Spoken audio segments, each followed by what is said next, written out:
everywhere. Right. So many of you requested this deep dive, and we get it. Well, yeah. This series, it's got a reputation. Addicting. Yes. But also a little daunting. Yeah. Multiple books, novellas. It's a whole world. It is. So let's unpack what makes this first book so captivating. Yes. And see if it, well, lives up to the hype.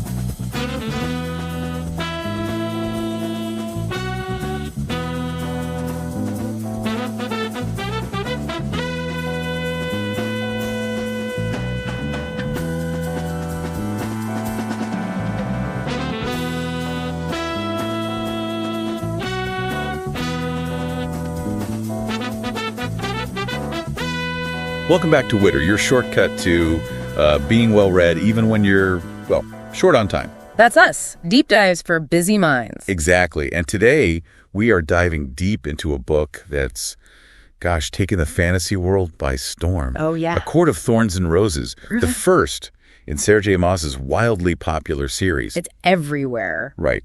So many of you requested this deep dive, and we get it. Well, yeah. This series, it's got a reputation. Addicting. Yes. But also a little daunting. Yeah.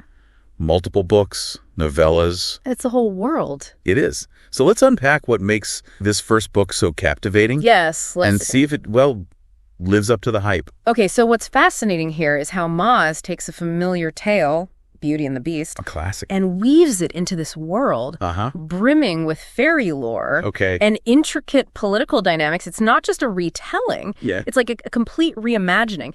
It sets the stage for a much larger, more complex story. Right, and right away, we meet Feyre. Our protagonist. Yes.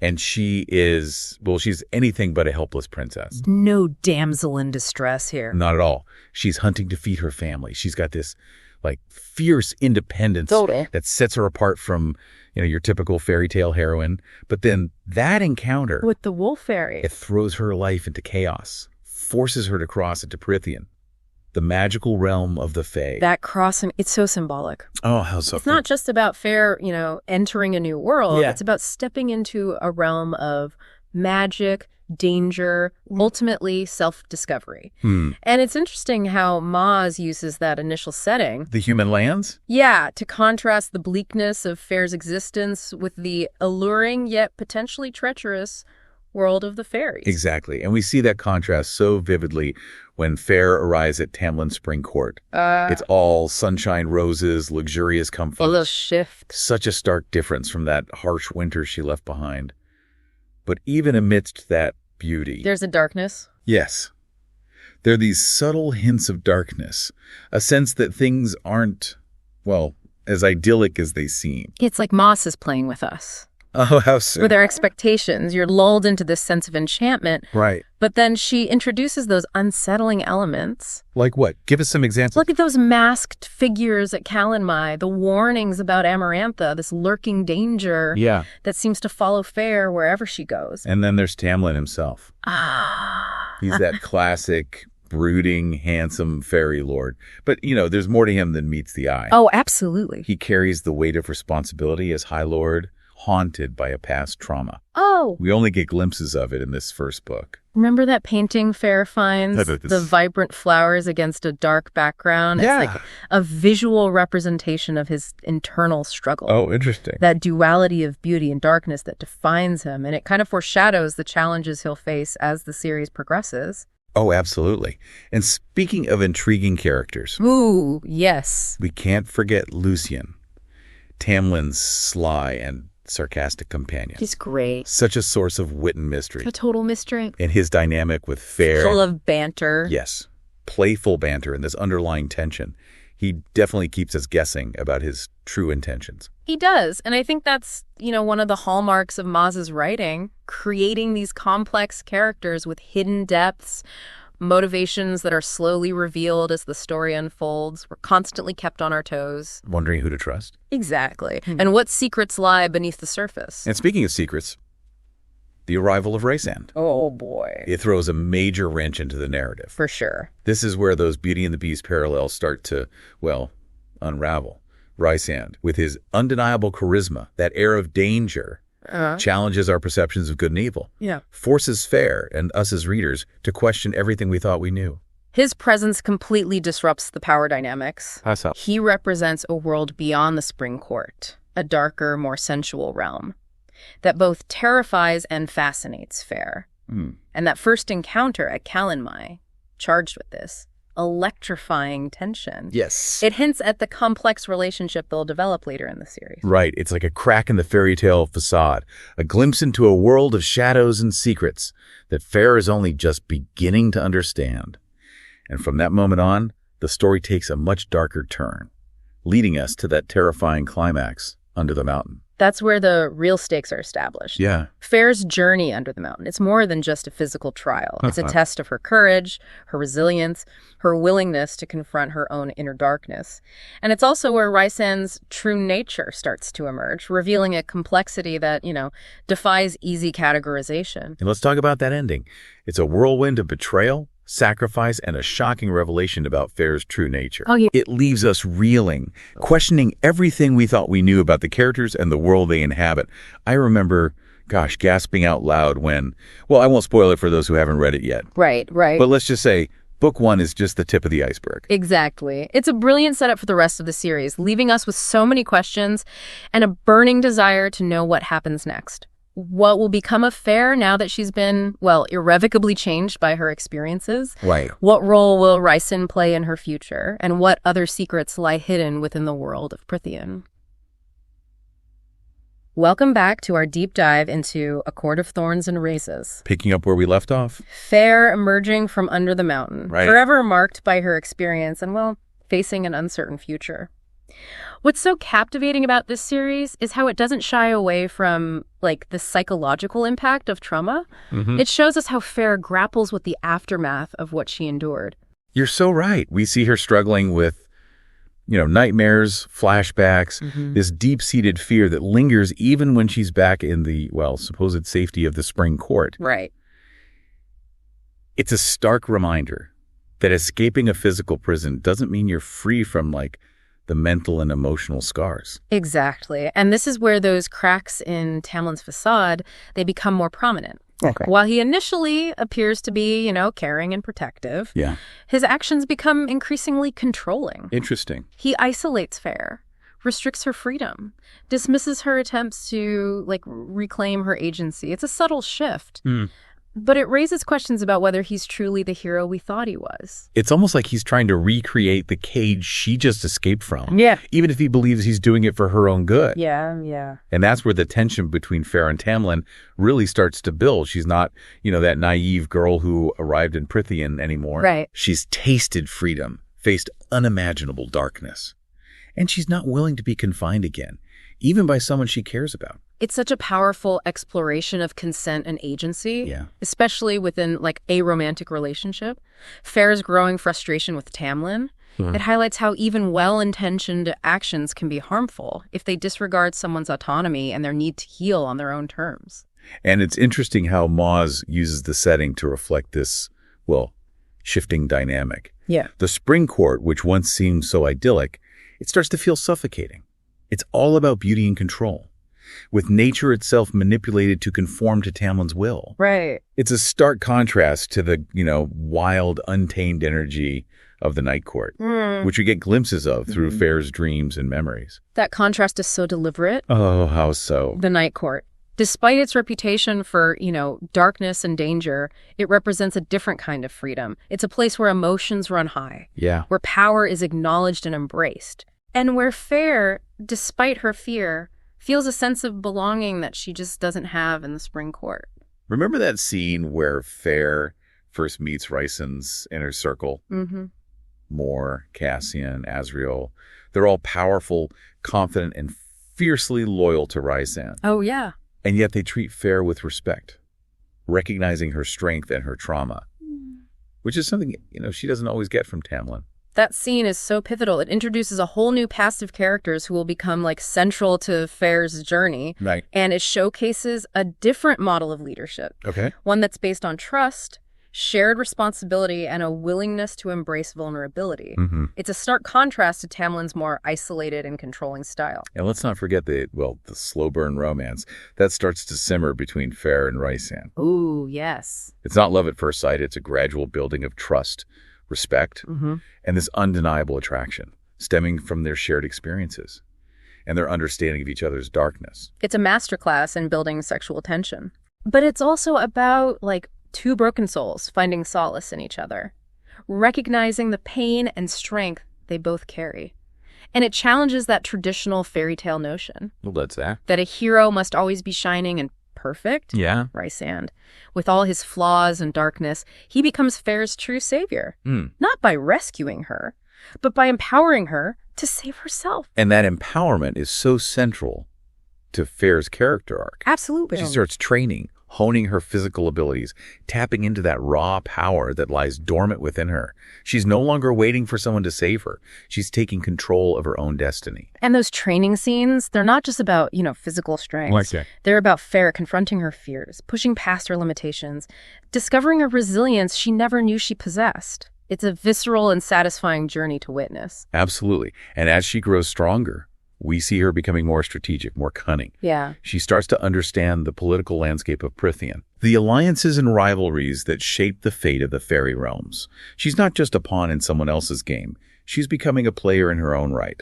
And this is where the series really takes off, moving beyond the confines of the Beauty and the Beast framework and into a much more intricate and epic narrative. Okay.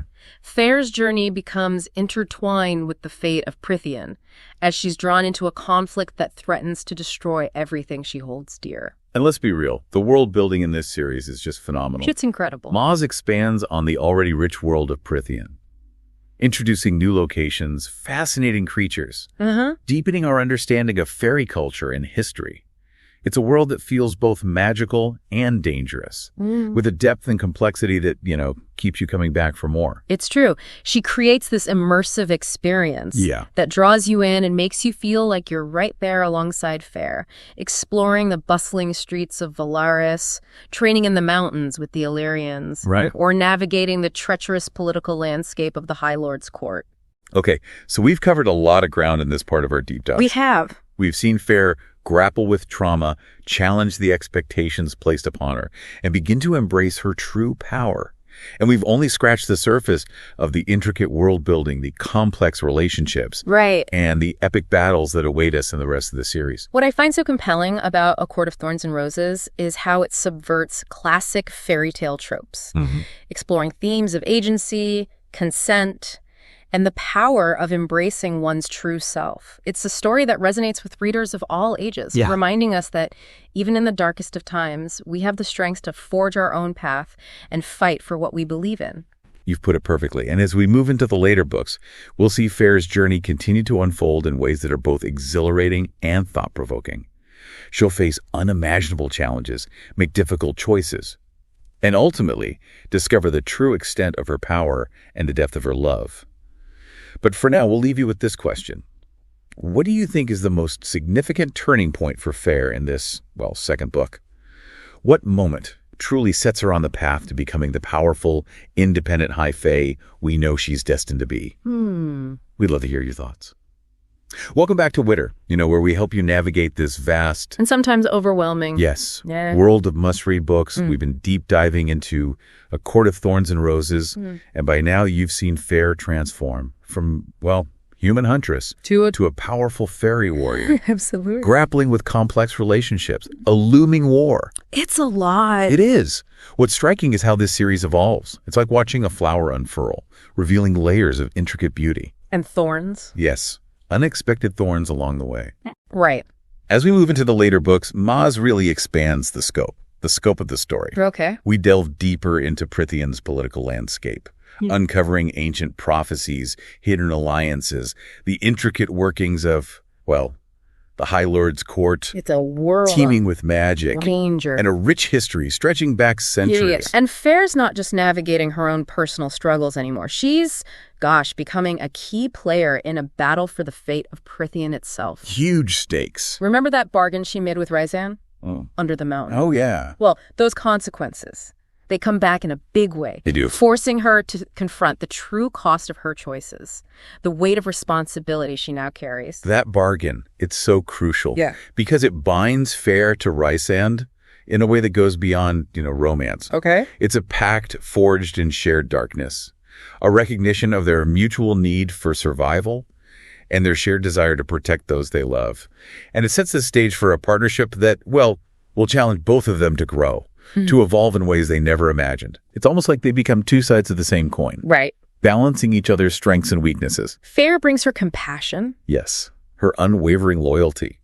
Her human understanding of, empathy and sacrifice. And Rhysand. He offers strategic brilliance. Right. His vast knowledge of the fairy world. And his willingness to make, tough decisions, even when they're morally gray. And it's that moral grayness that makes this series so compelling. There are no easy answers. Yeah. No clear-cut heroes and villains. Every character, even those we initially perceive as, antagonists, they have layers of complexity, hidden motivations, a capacity for both, great good and terrible darkness. It makes you think, who are you truly rooting for? Right. What sacrifices are acceptable in the name of, say, love or loyalty? These are the kinds of questions Maas throws at us. They stick with you. They do, long after you finish the books. And it's not just the characters, it's the world itself, Prythian.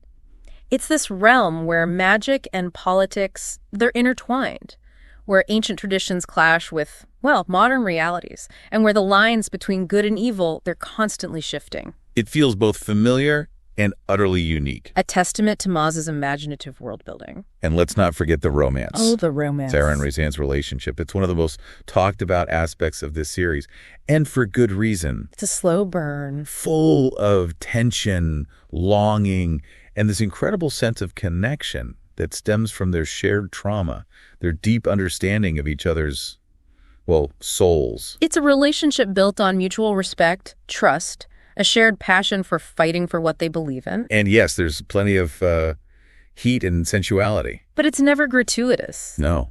It's an expression of their love, their vulnerability, and their shared desire to, reclaim their bodies and their hearts after experiencing so much darkness. And it's not just about romantic love, it's about friendship, those chosen bonds. Yes.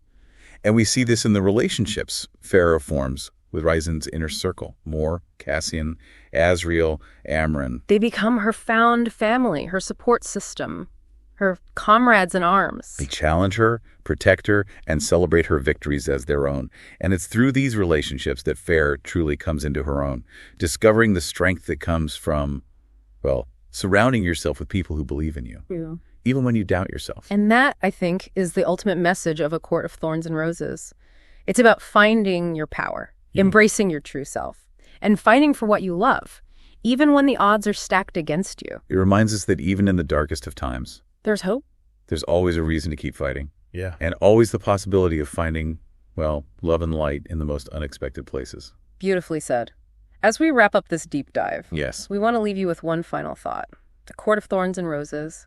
It's more than just a fantasy series. Yeah. It's a reflection of our own world, our own struggles with identity, power, the choices we make when facing adversity. It asks us to question our assumptions, to embrace our complexities, and to remember that even in a world filled with darkness, there's always potential. Potential for growth, love, and transformation. So if you haven't already, pick up this series. Dive into the magical world of Prythian. We promise. It's a journey you won't soon forget. And that's a wrap. On another Witter Deep Dive, we hope you enjoyed this exploration of A Court of Thorns and Roses.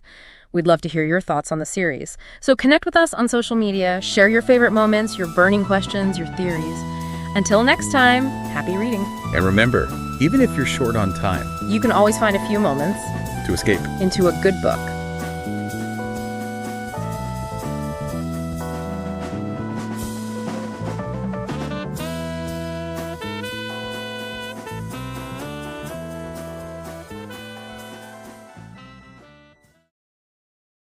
Thanks for listening to Witter, Who Has Time to Read? Produced by One Media. Please support the author by purchasing the book or audiobook using the link in the description. It's a great way to help keep the art of writing alive. And stay in the loop. Subscribe to our newsletter for updates on weekly deep dives. And don't forget to share your thoughts or suggest our next deep dive at witterpodcast@gmail.com.